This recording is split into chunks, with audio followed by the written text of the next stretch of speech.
علیکم ورحمۃ اللہ وبرکاتہ۔ محترم بھائی نے لکھا ہے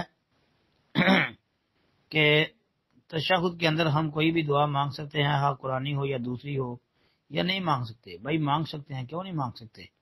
تشہد کی حالت میں بندہ درود شریف پڑھنے کے بعد جو دعا اسے پسند ہے، جو دعا اسے اچھی لگتی ہے، وہ قرآن کی دعا ہو یعنی قرآنی دعا ہو، یا نبی علیہ الصلوۃ والسلام کی سنت حدیث میں کوئی دعا ہو، تو بندہ وہ مانگ سکتا ہے۔ جی دلیل اس کی صحیح بخاری کے اندر یہ حدیث ہے 831 نمبر پر، ترمذی کے اندر 299 نمبر پر، اس کے علاوہ جی اور کئی کتابوں میں بھی یہ موجود ہے کہ نبی علیہ الصلوۃ والسلام کی روایت کو سامنے رکھ لیں۔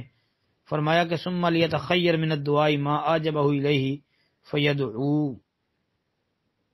تشہد کے بعد پھر اسے دعا کا انتخاب کرنا چاہیے کہ جو اسے سب سے زیادہ اچھی لگے وہ دعا کر لے۔